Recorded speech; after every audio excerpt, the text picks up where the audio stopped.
Hello बच्चों, चलिए प्रश्न पढ़ते हैं। मानना समुच्चय ए जिसके अवयव 1,2,3 और समुच्चय बी जिसके अवयव 4,5 तथा आर बराबर समुच्चय में अवयव 2,4 2,5 3,5 तो आर निम्न प्रकार निरूपित कीजिए तीर आरेख द्वारा।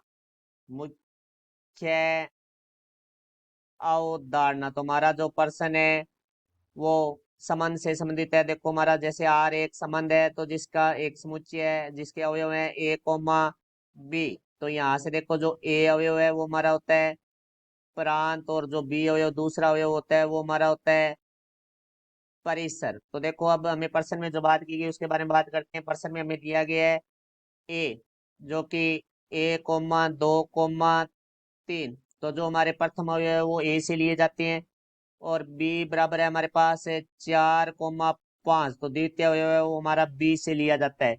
तो यहाँ से हमें एक संबंध दिया गया है आर। जो आर संबंध है वो समुच्चय में है 2,4 2,5 3,5। तो देखो इसे तीर आरेख द्वारा हमें दर्शाना है। तो देखो हम इसको तीर आरेख द्वारा दर्शाते हैं। समय ये हमारा ए होगा और ये हमारा बी होगा। तो देखो अब इसके अंदर जो हमारे अवयव है वो दर्शाएंगे। अवयव है एक के अंदर हमारे पास 1 2 3 और बी के अंदर है हमारे पास 4 और 5।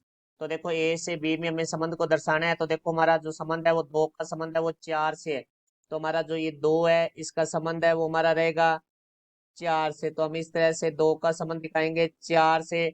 फिर हमारा 2 का संबंध है वो 5 से भी है। तो ये 2 है इसका संबंध है वो हमारा इस तरह से 5 से भी रहेगा। उसके बाद हमारा 3 का संबंध है वो 5 से है। तो यहाँ से देखो भाई 3 से 5 की तरफ हम इस तरह से तीर दर्शाएंगे। तो 3 का संबंध हमारा 5 से होगा।